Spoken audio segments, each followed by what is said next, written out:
welcome back to our channel. It is 12 o'clock in the afternoon, guys. So good afternoon po sa inyong lahat. As you can see, ang daming pagkain sa aking harapan, guys. Dahil feel ko mag-shabu-shabu today. Yes, shabu-shabu. A little bit of a background about myself. OFW po ako sa Taiwan dati, guys. And then, nung nasa Taiwan ako, I remember na pag winter time, pumupunta kami ng mga ka-roommates ko sa shabu-shabu restaurant na all you can eat. At nung nagbakasyon ako sa Taiwan last year, pumupunta ako sa iba't ibang places ng shabu-shabu, guys. It was super fun. At nang bumalik ako dito sa Florida, nag-shabu-shabu rin ako, guys. Lumabas ako kasama ang aking mga friends. May hotpot din kasi dito sa South Florida, guys, na all you can eat, na parang sa Taiwan din. So, dahil nagki-crave ako ng shabu-shabu ngayon, guys, naisipan ko mag-shabu-shabu sa bahay. So, why not, diba? So, pumunta ako sa Chinese market. Luckily, nakabili ako ng mga ingredients, guys. Ito yung Chinese market na pinuntahan ko last time.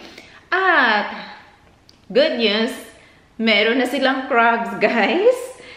Kaunti na lang ang naabutan ko. Luckily, meron pa silang 6 na piraso yata. Pero 4 na piraso lang ang binili ko, guys. Live crabs, meron tayo dyan. Blue live crabs. Meron akong shrimp dito, guys. Meron akong pork belly na meat and dumplings. Meron din tayong mixed vegetable and meatballs. Ayan, meron akong noodles. Kailangan natin ng carbs. Meron akong corn, lettuce. May pa-sauce ako, guys, na soy sauce saka vinegar lang. Wala akong Tabasco sauce, so wala akong maanghang, guys. But I have sesame oil. Lalagyan ko siya ng sesame oil para masarap. And of course, meron akong ipakita ko sa inyo, guys. May nakita akong langka doon. Jackfruit. Ayan. Meron akong jackfruit dito, guys. Mura lang siya. So, binili ko ng isang slice ng ganyan. $2 something. $3. So, ayan. And then, meron din akong flavor natin, guys. Nalilito ako anong flavor ang gusto ko. Pag lumabas ako, guys, ang lagi kong ino-order na flavor is original. Original, hindi spicy, kasi hindi po ako mahilig sa spicy. Original po ang lagi kong kinukuha, ino-order, na soup base ko sa aking hot pot or shabu-shabu. Papunta ko kanina sa Chinese market, they have 3 different kinds.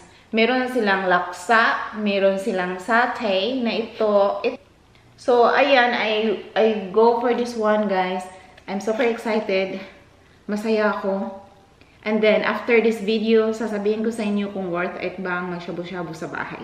Okay? I have my pot here. It's boiling. Ilalagay ko lang tong soup base natin. By the way, ang nasa instruction is 4 cups and 1/8 na tubig. So, pina-follow ko lang yung instructions, guys. And I have my water boiling here. Ilalagay ko na sila kasi kanina pa ito naka-boil, guys. So, let's start! Bubuhos ko na ang ating soup base. Oh, ganda ng kulay niya, guys.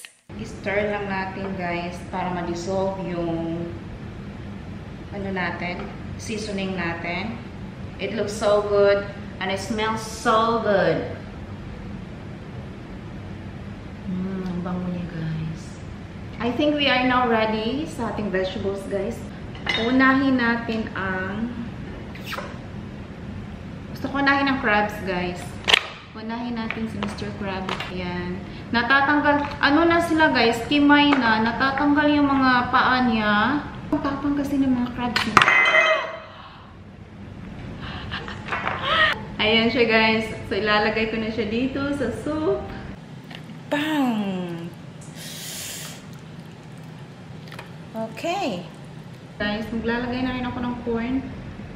Corn goes in. Siguro i-bump up ko ang heat. Goes down. dumplings. Ang ganda nila tingnan, guys. Nag-orange na yung shrimp natin. Mabilis lang maluto ang shrimp, guys. So, tatanggalin na natin siya. Tapos, ang noodles, pwede na rin to, guys. Tatanggalin ko na siya. Guys, ayaw nating maano siya. Ayaw nating masyadong malata ang noodles. Oh my God! But, I'm so hungry. Cheers, guys. Noodles muna.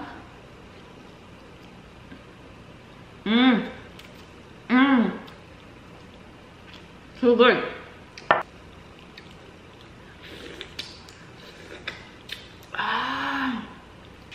Maglalagay na rin tayo ng gulay, which is the cabbage. Hi, honey. How are you? You wanna join me? Where are you? I'm over here in the dining. I heard that a while ago. Parang gusto ko magkamay na.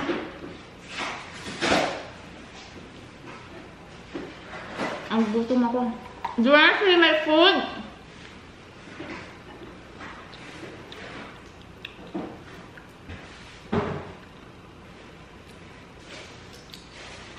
Ang gusto ko naman pagkaluto sa sugpo, guys, ito, sa shrimp, pag nag-orange na siya, agad-agad, hinahango ko na siya sa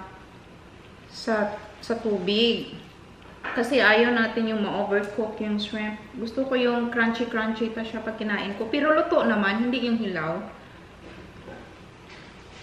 Cheers! Ayun siya, guys. Perfect yung pagkaluto niya.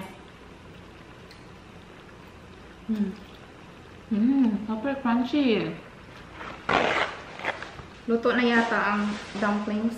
Ang dumplings naman ito ay pork, shrimp, and cabbage. It's the dumplings. Try natin.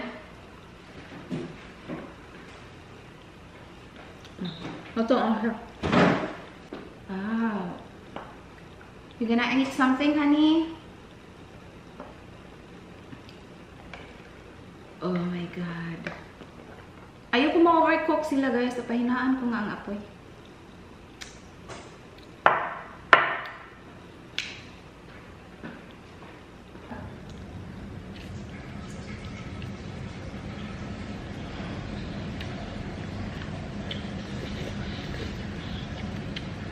Hilaw pa? Matigas pa ang cabbage.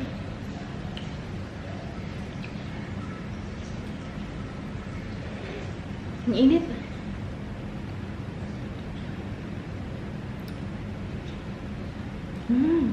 Oh, ang sarap ng dumplings, guys. Ang sarap niya.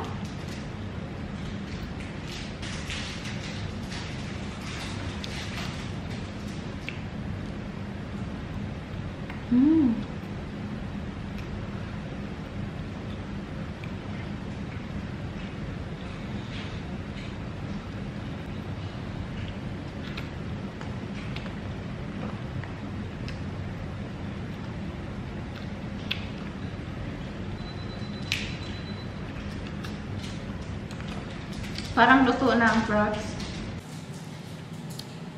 Maya-maya muna. Parang may brown pa eh. Yung isa, dalawang crabs ang nilagay ko dito eh. Sana yung isa? Ayan. Ito, luto na to. Ito.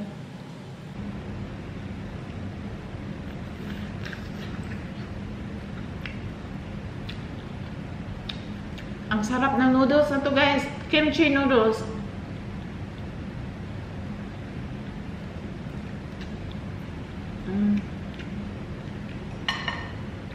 Grabe.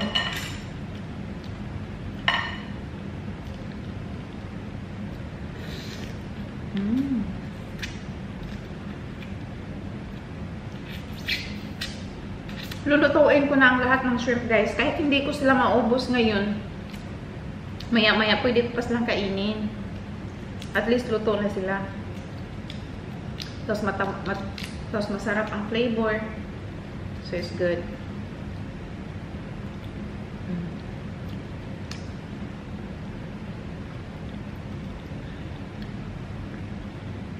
Ang dumplings din na nabili ko is super good.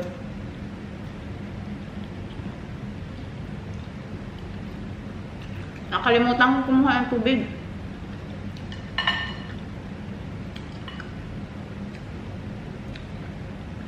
Ano kayang ano na to? Meatball na to. Parang shrimp. Tumasik! May sabaw siya sa loob. May sabaw siya sa loob, guys. Malasa. Oh my God. Yan yung loob, guys.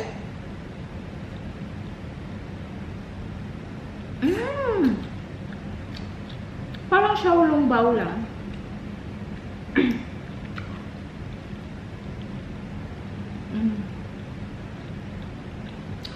Now guys, are you ready? Shrimp up. Ang init. Shrimp ba? Crabs. Alimango. Ang init. Okay, let's put something, I think more corn. Madami akong corn dito, guys. So, I'm gonna put more corn. More.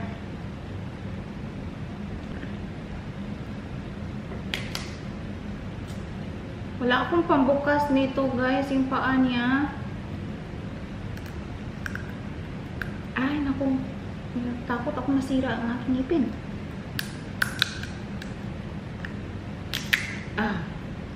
Wow. Wow.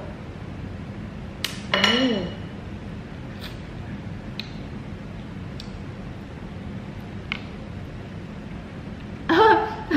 Guys, gumagalaw pa ang isang alimango dito. Tatakbo siya. Narinig niya akong kinagat ang paa ng alimango. Gusto niyang tumakas. Check natin ang karne. Okay, pahinaan ko ng apoy, guys. Simmer lang natin para hindi siya latang-lata. Kahit, ang gagawin ko, guys, kahit hindi ko sila mauubos, lulutuin ko silang lahat para maya-maya may makakain pa ako sa dinner. Ito yung karne, guys. Cheers!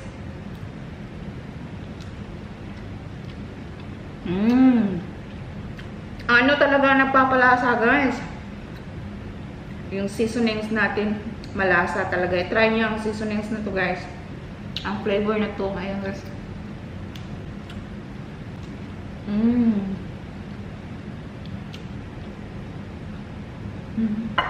Sarap.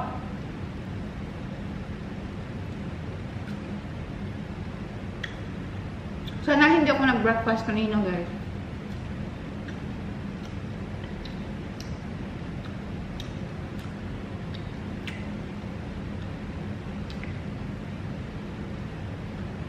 Sarap, guys.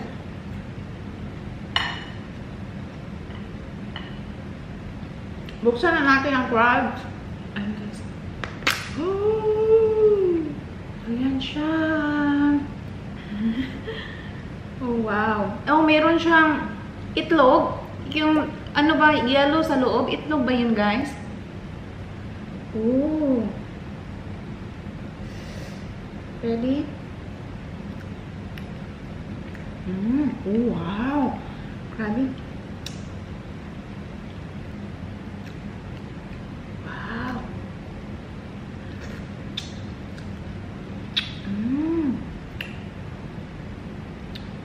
Sarap sana pag may sabaw.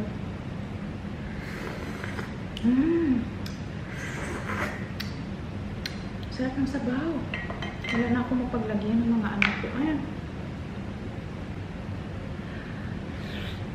Ayan, guys.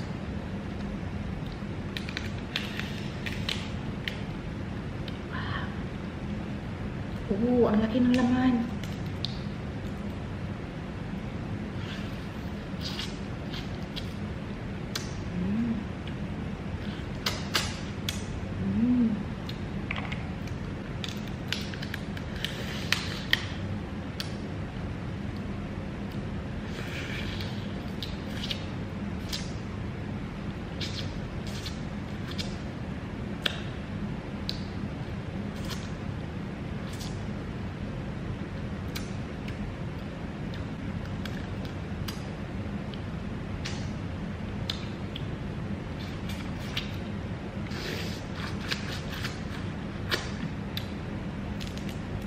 Tumutulo na yung sabaw dito sa siko ko, guys.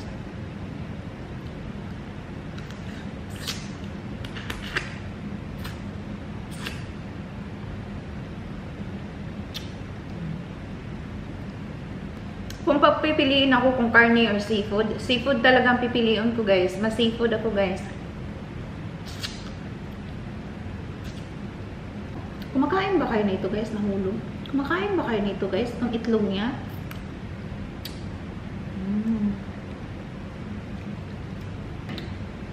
May dalawa pa. Yan. Natanggal yung paa niya. Tapos, ito nang gumagalaw pa, oh. Oh.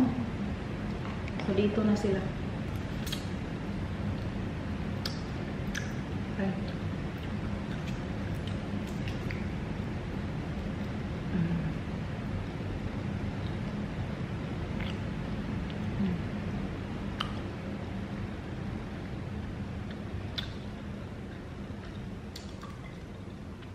Ito yung kanina naluto na, guys.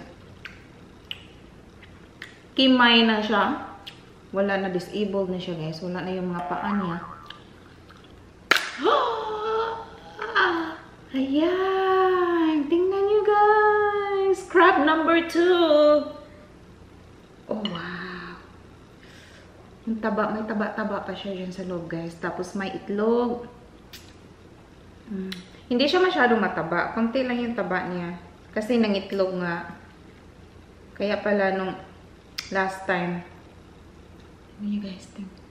Aligi. Oh, naalala ko na. Aligi pala ang tawag nito. Aligi, guys. Cheers.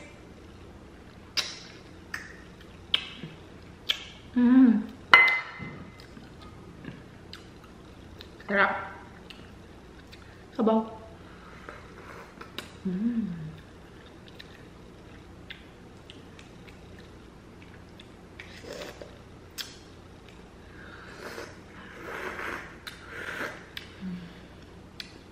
Ang gagawin ko lang ko ng sabaw dito, guys. Kukuha ako ng sabaw dito. Tapos dito ako sa shell iinom. Annie, wanna try something? No. I want you to come over to the couch or two before I have to go back.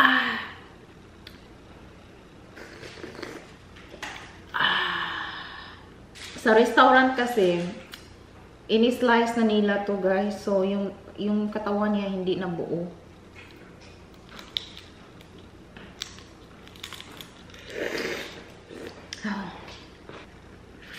Ang asawa ko hindi siya kumakain nito, guys, dahil kahit mga puti, hindi sila masyadong kumakain nito. Matrabaho kasi.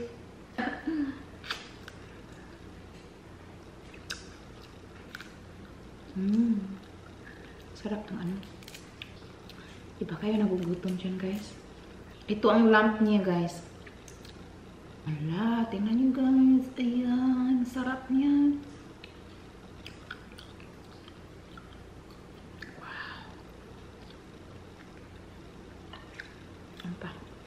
Lamp.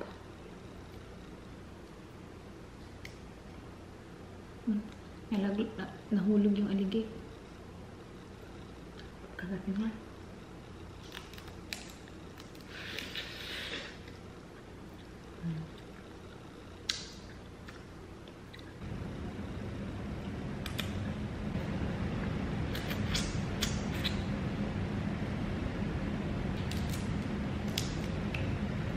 Aligi ang lamp.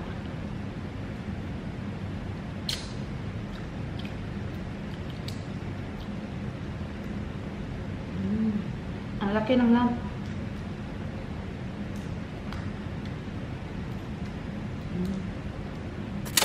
Grabe ang sarap ng kain ko, guys. Ang busog ko. Grabe. Kahit mag-isa lang ako dito, guys. Anyway, pag-uusapan natin, guys, kung worth it ba ang 50, how much ang nabayaran ko? $53.98 na shabu-shabu ko ngayon dito sa bahay. The answer is depende, guys. Depende. Siguro kung dalawa kayong kumakain, mauubos nito lahat. Kasi good for, sa tingin ko, good for 3 people nga to eh. So, yes, worth it siya guys. Pero in my case, dahil nag-iisa lang ako lang mag-isa kumain, namahalan ko ako guys sa 53.98 Mahal po siya guys sa isang tao. Kasi last time, nung nagpunta kami sa shabu-shabu dito, last month lang, ang nabayaran ko lang for one person was $34 plus tax na yun. So, yes, I would suggest guys, kung gusto niyo kumain ng shabu-shabu, kung nag-iisa lang kayo, pumunta na lang kayo sa restaurants. Huwag na lang kayong mag-shabu-shabu sa bahay. Why? Dahil mas sulit siya guys. Sa restaurant kasi is all you can eat din siya. Tapos, napakadaming choices. Ayun. So, you can have a little bit of everything sa lahat. Mapa-seafood, mapa-gulay, mapa-meat. Nandun lahat guys. Pork, beef, lahat nandoon guys. Saka may desserts pa. Iba't ibang klase ng desserts. Iba't ibang klase ng prutas. Dito sa bahay, first of all, kagaya ko, mag-isa lang akong kumain. So, parang hindi ka masyadong ganyan kaganadong kumain. Although, nandyan kayo, nagsasalita ako sa inyo, pero iba pa rin yung may physical kayong kasamang kumakain, guys. So, yes, I would say worth it naman siya, guys. So, next time, pag gusto nyo mag-shabu-shabu, make sure mag-invite kayo ng friends over your house. So, ang gagawin ko, guys, tatapusin ko lang ang pagluluto nito. Tapos, lagay ko sila sa container, ilagay ko sila sa refrigerator, kakainin ko sila mamayang gabi, bukas, kung hanggang sa kailan ko sila mauubos. But, thank you so much for hanging out with me today, guys. I really appreciate it. Mag-subscribe, like, and subscribe. And I'll see you on my next video. Love you guys.